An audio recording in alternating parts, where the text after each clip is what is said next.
Anyways, why I saw you on the road. Were you at Kelowna again, or were you somewhere Yeah, else? yeah, we drove to Kelowna for Emma's like graduation. So like she was Yeah. doing schooling online, Yeah. like in Edmonton, Yeah. but for the college that was in Kelowna. Yeah. Okay. So we had to just go back for her graduation, even though she graduated like last September. Yeah, I did see it on the story, so congratulations. What did she graduate in? It was a business administration management or something course. Okay, Um, yeah, I can't remember the exact name, but yeah, that's something fine. like Okay. that. Well, now, I mean, like, she's good. She's done that. It's a big week for her. She got a pro card, and then now she graduates. Man, everything is just coming all together for you guys. Yeah. Yeah, no, it's been good. Like yeah, it's been definitely a good couple of months for sure, man. Yeah. It is. But yeah, so let's probably just dig a little bit on what we should talk about today. Let's just start off with man, you're looking a little bit more full. Yeah. Yeah, like I'm up I think like 6 pounds, maybe just over 6 pounds, than my stage weight. Like when I was out there, like we were at a staying at her aunt's place, so the food accuracy was probably not super accurate, but we did our best and yeah, no, it's definitely a little bit heavier than I was kind of wanting to push the weight, but it'll probably come back down after. I think I'm probably a little inflamed and stuff from the travel and all that kind of stuff too. Did you work out? Yeah. Oh yeah. Yeah. Worked out the whole time. Still weighed the food and everything. Just they're making homemade meals, Yeah. so we're trying to like weigh and kind of guesstimate the the food that we are having. So had some. Do you know those from Dairy Queen, like the peanut butter parfaits? Yeah. Like the ice cream things. Yeah, Yeah. had one of those when we were down there. Still like fitted in for the most part, but yeah, no, it's macros were definitely not as close as I would have liked, but yeah. What are your macros now? Or like just going back to your recovery diet, or what's happening? Yeah, so I'm pretty much just above like maintenance right Yeah. now. Like that's pretty much what I like. I was pretty aiming for like 3,200 right now. Okay. I think my maintenance is probably around like 3,000 or so.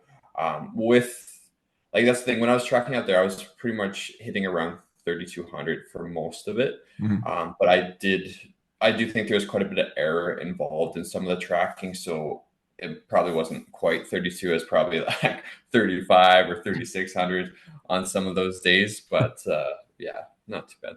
Okay, well, that's good. But you've been living in Kelowna for like ever, and then now you're going back to Kelowna, and then is there anything exciting left for you to try there?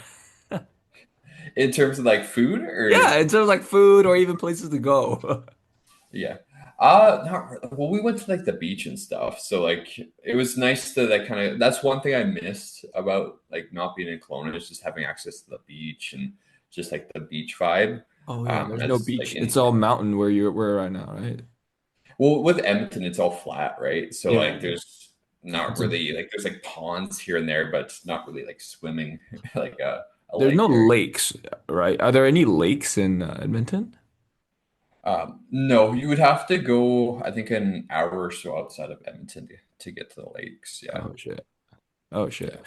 So, for have you access to those lakes previously? No, we're thinking about checking out some this summer.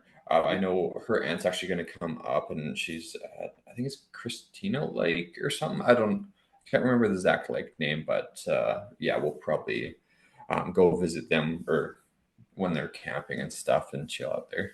Nice. That's cool. That's cool. But yeah, it is definitely summertime, and it's definitely camping season for a lot. And BC, it's a better in Kelowna. In Vancouver, it's insane. Once June hits, the roads are insane. All the bikers come out, and man, they're just asking for us to like run them over. Oh my God, it's such a pain. It is what it is. It is just a smaller, denser city right now. But going back, I just wanted to go back, pull way back where you said it's almost been a month now after the show, and you're like 6 pounds up. I would Yeah, yeah so consider it's that to be pretty reasonable, I would say. It's not like it's a big weight spike. Body composition wise, I don't think there like too much difference, or you're just even more full now. like I'm definitely a lot fuller. I do notice like my I still have faint glute striations, Oh, but sure. I do notice my midsection is a decent amount softer. Like I can still see my obliques. It's almost like the bottom couple lines of my obliques are kind of faded a bit more. Yeah, My abs don't quite have that same kind of pop. yeah, I do think a lot of the weight that I probably gained during this trip is a lot of water retention, just from probably. like the amount of sodium I was having before to like when I was up there. Like I was probably like having 7 grams of sodium per day on average. So like I think there's probably a decent amount of that. I'm expecting probably the weight to drop off a couple pounds within this week just from that like extra sodium, extra water retention and stuff like that. But like that's the thing, like this recovery period, like my hunger hasn't been too bad. It was a little bit wonky out there just because the meal timing was not as typical as it usually is. And I was trying to save more calories for dinner. So like that appetite came up a little bit more for that. But when I'm in a normal eating structure and environment, like my appetite is actually quite fine. Like, yeah, I want to eat a little bit more, but it's nothing like to the extreme. Nothing compared to like last previous preps. So yeah, so it's been good from that perspective for sure. Now you say that you're pretty much a little bit more watered up from. I guess there's a factor in there where we're traveling, you're sitting on driving, and even when we're just on hopping on a plane for like an hour, the body does tend to hold a little bit more water, and for the first couple of hours or even for the day, and I think that's just some of the things from traveling. Um, But are you still taking the same sort of supplements that you've been taking all along, or have you been like additional supplements that you're taking?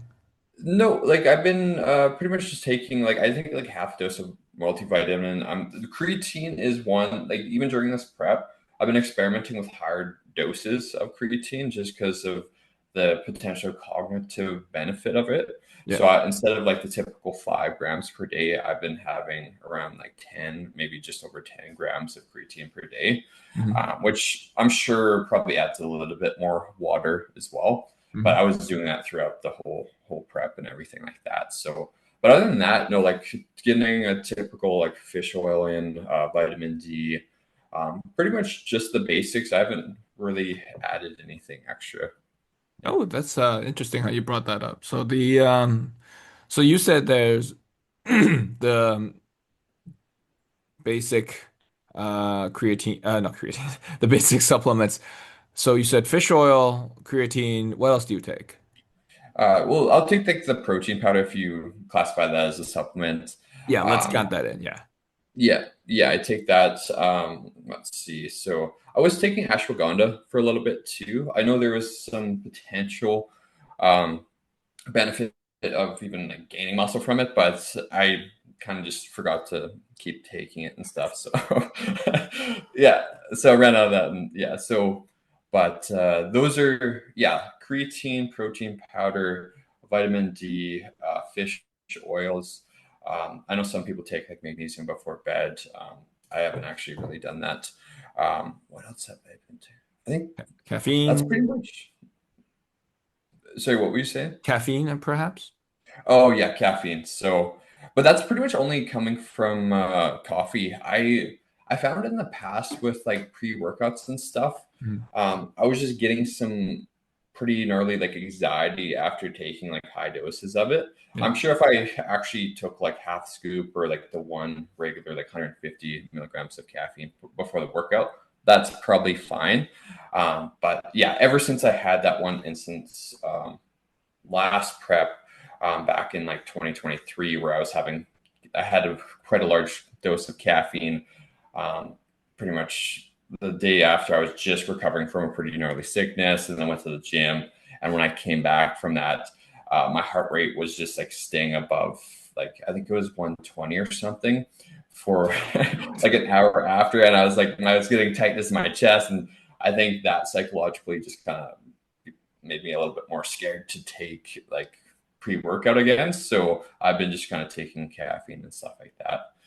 But I think it was more of an anxiety or panic attack rather than the actual caffeine itself. But Yeah. So protein powder, I would probably consider it that to be part of a pretty good supplement. What we consider, I think the most evidence-based ones are just protein whey and creatine.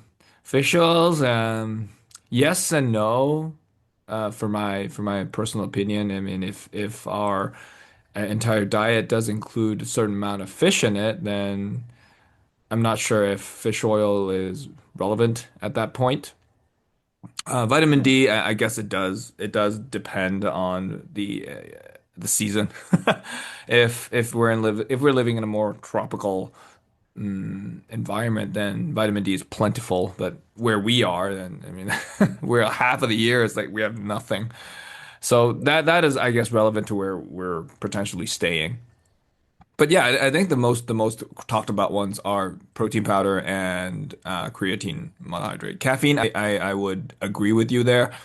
Not a big pre-workout fan.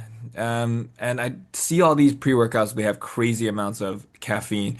Let's not talk about them in the Canada ones. The Canada ones we have regulations that a scoop, even for a can of Monster or a can of energy drink, they can't exceed 150 mgs of caffeine in it.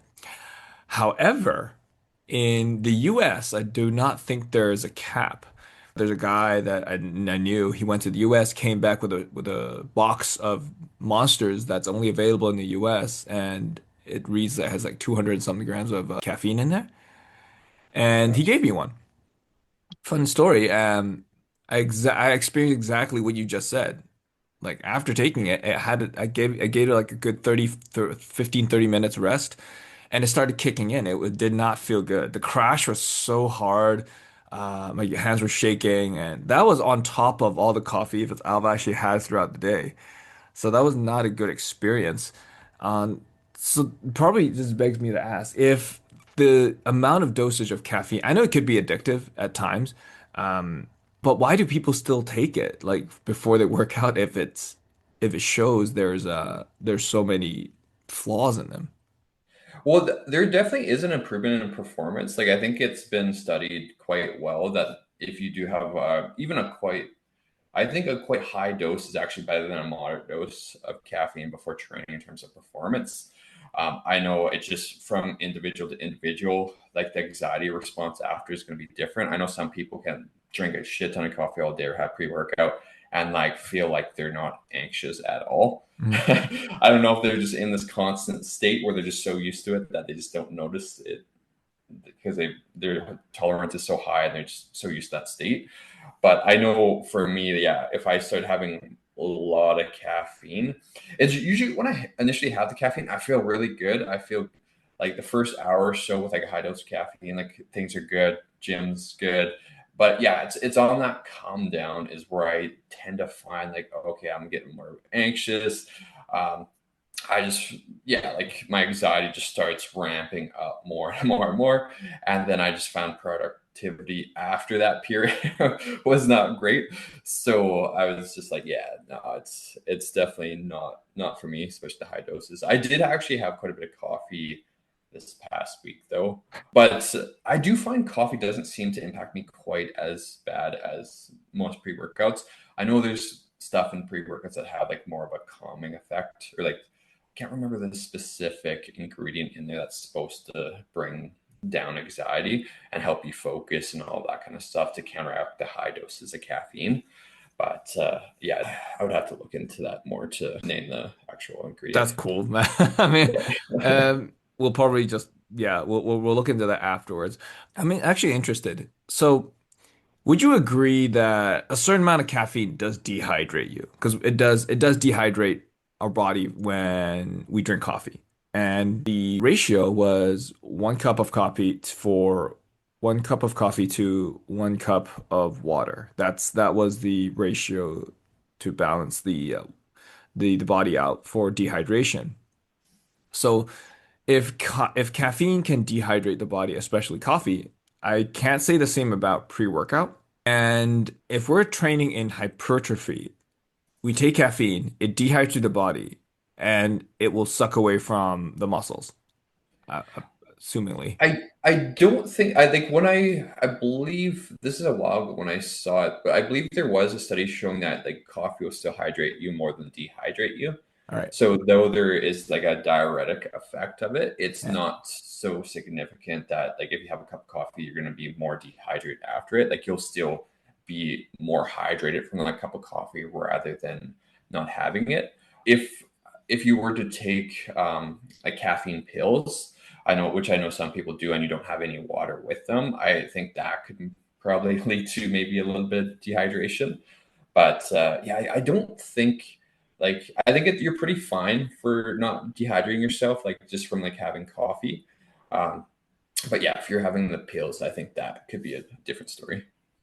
And would you say if you taking caffeine pills, I don't know how people swallow pills without water. I couldn't do it. So if that dehydrates you and then you go to the gym, like how would you prevent that from, I don't know, like spasms and stuff like that? Oh yeah, you'd probably get like a little bit crampy stuff. You just want to make sure you're still continuing to drink water and like maybe a little bit electrolytes and stuff like that. Yeah. So then the caffeine is just there to really it's not brain food, but it's just there for your brain. Yeah, yeah, to get you a little bit more wired and bring the heart rate up, put you in that sympathetic nervous system, that fight or flight mode. Okay. Okay. So, Then what kind of sport would benefit from caffeine? um, I think well, like because like bodybuilders, like you do get a benefit from it. Like you do get a slight increase in performance and stuff like that. For like running, any like soccer or like kind of sport that's going to have you doing sprinting and stuff like that, I think it would probably benefit you there too. I would have to look into it more as I haven't really looked into this too much like recently. I know back in like university days, like we would talk about all the different sports and supplements that could be like potentially good for those sports.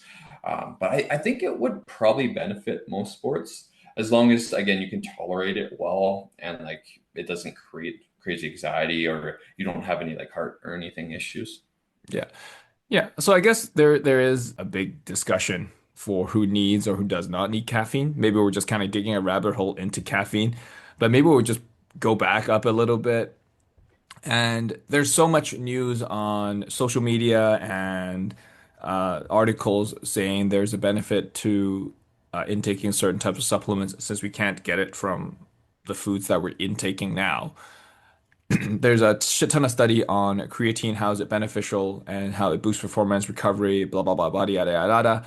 Um, so since there's so many benefits to supplements, are there any particular people lifestyle that does not require supplements? I would say like if you're somebody that's just a lifestyle personality that just wants to be healthy, like you don't like if you have a well balanced diet, if like you mentioned with like fish oils, like is if you're having fish in your diet, if you're getting like a protein source in each meal that you're having, you may not need protein powder, you may not need like fish oils. If you're out in the sun or if you're getting like milk or some product that's fortified in vitamin D, you don't really need to supplement with it. um, like so it just depends on your lifestyle, like if you are trying to be like elite at something, if you're trying to be the best you can possibly be at a sport, yeah, probably covering your basics is definitely going to be a good thing for slightly benefiting your performance. But if you're somebody that's just like, oh, I just want to get leaner for the summer, I want to get that beach body, like probably don't necessarily need to have creatine. You don't need to have protein powder as long as you're still hitting your target protein, as long as you're getting still a well balanced diet, plenty of fruits and vegetables, whole grains, and all that good stuff. And like that's what's going to cover the main thing. Same with sleep. Same with stress management. Those things are going to be so much more important to get in. check before you start diving in all these supplements and spending hundreds of dollars per month on it if you don't have those things in order. I agree. I think you make a really good point there, saying over supplementation can be just a waste of money. Like if yeah, I do believe we probably have to reassess on some individuals. I do have a client who's been taking multivitamins, creatine, magnesium, fish oil. I think everything we said and something more. I just don't remember all the. He gave me he was talking to me and gave me the whole damn list. But he's been taking it for many, many years. Um, and I didn't have the heart to tell him to take it away. I didn't see a downfall for him. As, especially his lifestyle isn't particularly healthy. So I did believe that this specific case that not over supplementation, but he has a good list of supplements that could balance his lifestyle and his well-being at the same time. But in all, are there any clients that you worked with that has a specific scenario where they're taking a lot of supplementation? Yeah, like I've definitely had clients come to me that they've have this like crazy long list of supplements that they're taking, and like I'll have a look at it, and like if there's certain ones in there where I know like there's no research on them that's going to support them to have a positive impact, I'll usually like talk to them about it. Like some people, like when they're taking supplements, they get very like, oh no, I need this, and sometimes it can have a placebo effect. So if you take it out and you think, oh, this is going to be so bad, you get like nocebo of them. So the nocebo effect is if you believe that if you don't do so, like if you take a supplement that you believe is really bad, you can actually have negative effects from it. Or if you take a supplement that you think is actually going to benefit you a lot, but there's actually no scientific, or the supplement actually doesn't do anything. It's just a placebo. Like it can still benefit you. So like there's in those kind of cases where somebody's really like, oh no, I need to take this, I was like, okay, whatever, you continue taking it as long as I know it's not harmful. But yeah, for the most cases, I'm like, yeah, like you could save some money if you want, if just by not taking that. Another big one too is just like tainted supplements, like especially with competing in the WNBF, you want to be careful that like and make sure that your supplements are third party tested, that they have actual lab results from them, and so there's nothing that's like in there that shouldn't be in there. Because I think Eric Helms, they did on the Iron Culture podcast, they talked about tainted supplements in one of their episodes, and there's actually quite a high rate of like tainted supplements, especially if you're getting them from not the best resources. Like I know a lot of people will go on social media and they'll try to find all these websites that are super highly discounted, and like none of the shit's like third party tested. I'm like, man, like I wouldn't risk it. Like especially if you're competing, like there could be shit in there. Like I think even with like ashwagandha, I think they were saying that there was actually some like depression drugs put into like some ashwagandha capsules, and same with like some of the I can't remember what supplement it was, but there was like testosterone or like there was some like banned shit that was put into some of these supplements that should not have had it. So and like that's why it's like working so well. It's like well of course it's working so well. There's banned shit in there. So yeah, you just want to make sure like if you're getting something. Most supplements, especially in Canada, are pretty good. Like most of the stuff in there is usually third party tested, but yeah, you just want to be careful. Yeah, we do have a fairly strict regulation in Canada here, and even freaking Ozempic here. Technically, is it? Wait, I remember Ozempic in here in Canada is not a banned substance, but it is. I think there's a regulation where you can't sell it. To be honest, I have no idea. Okay. I'm Yeah. sure it's probably something like that. You probably need like a doctor's note or Something something. like that, yeah, something like that. So it's there's a whole bunch of stupid regulations based on Ozempic. Even the studies have shown that Ozempic is neither steroid or supplement. But I think it leans towards the more the supplement side. That's why it was a big topic. I think it was 6 months ago, where and there's a whole bunch of there's a big great push on Ozempic helping overweight individuals who's trying to lose weight in those short amounts of time, and there has been a handful of them who have pretty good success stories. I haven't really looked into, what exactly it is. Well, actually, no, we talked about it and I forgot, but not important. Yeah. Moving forward, it's not for sale. That you just can't buy off the shelf here in Canada, but you can buy off the shelf here from in the US. Hmm. Parts of Canada, I think there's on the East Coast, there are supplements in there that the WNBF Canada has banned. I don't want to say specifically what brand, but I think you did mention it. It is a brand that is not really tested by any third party. I wouldn't say it's a big brand, but it's still we still see it here and there. So if you're going to compete in the upcoming and any WNBF Canada shows, please look at your supplements, that everything you take, and just kind of go through some of them on the WNBF Canada banned substance list. I will say that there is sort of a gray area here because I think that there was a time in one of the WNBF Canada athletes meetings, somebody asked if I've taken a something from the banned substance list unknowingly, would they be able to compete or would they able to even pass the polygraph?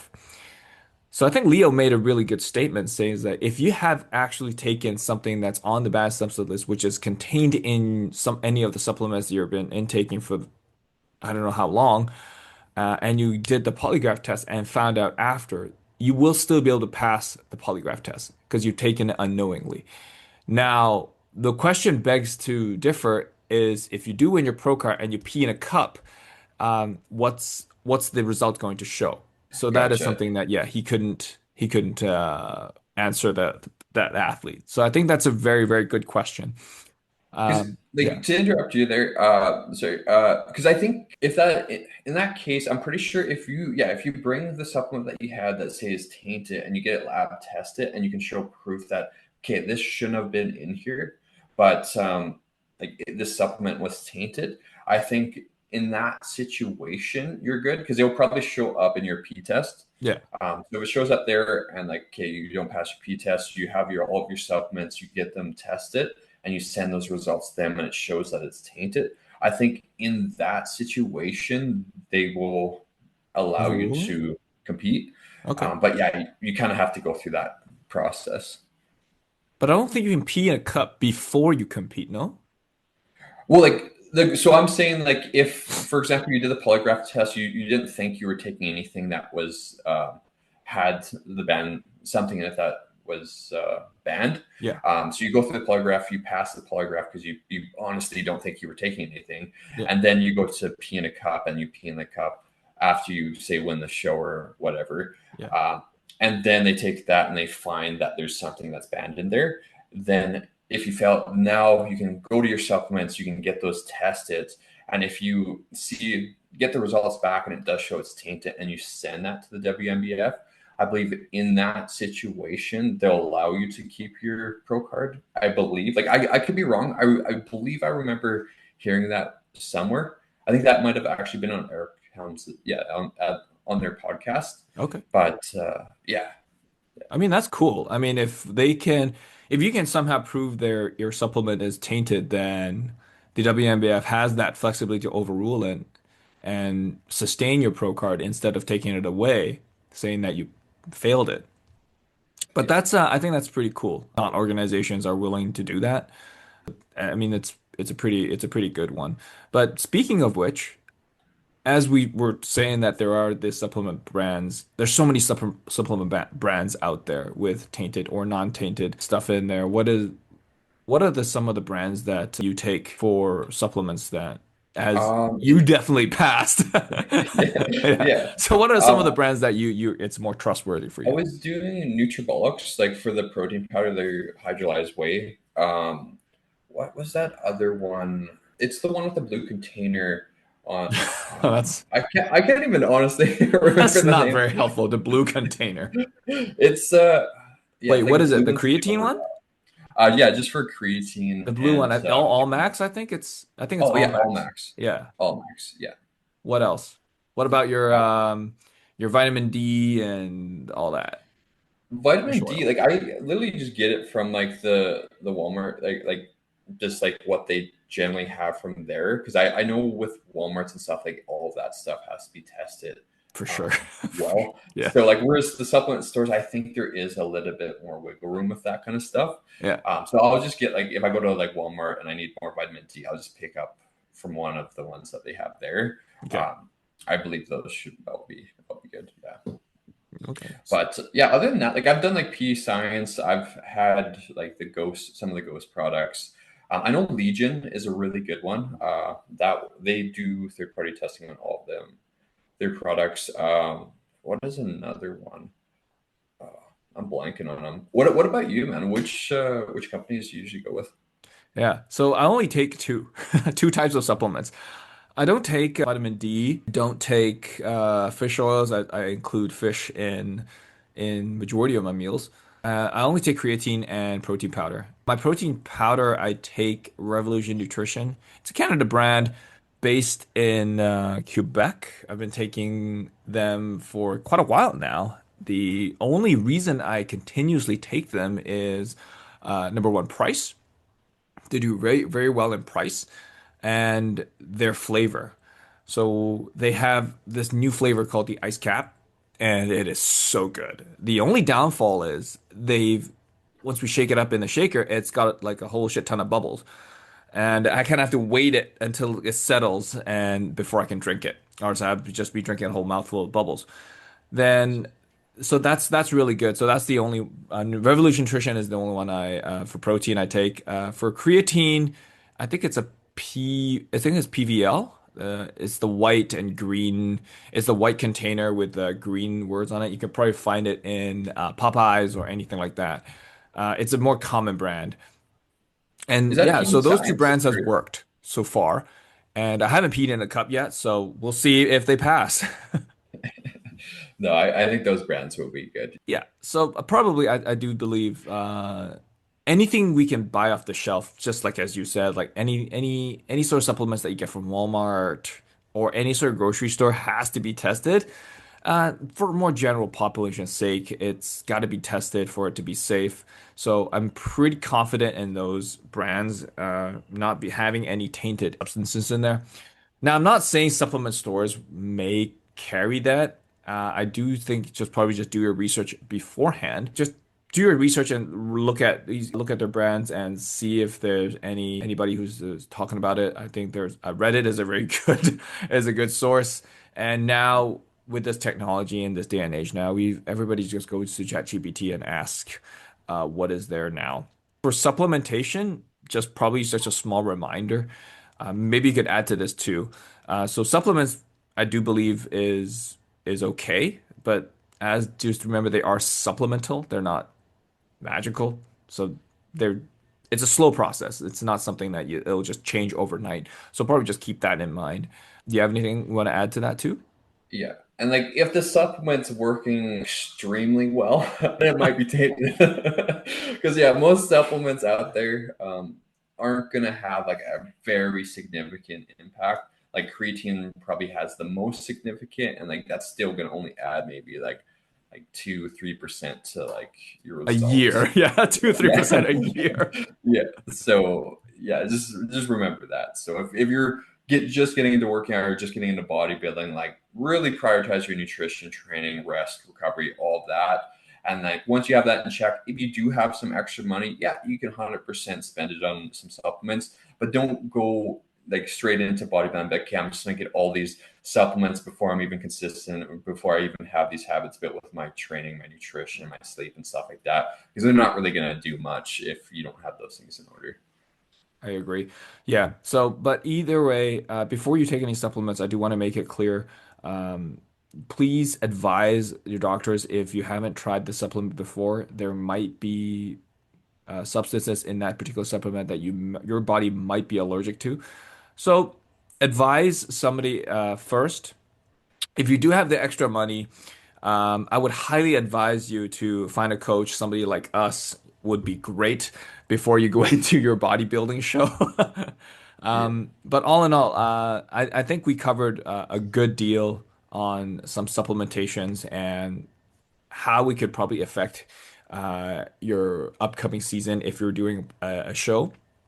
Now, before we get into end, there is just probably one final thing that I wanted to just share with all of you. It is mid-June. It is summer. Now, for the WNBF Canada, we have the summer shows coming up. There's the Edmonton in 2 weeks. And then after, what's after the Edmonton? Is it the Ontario show?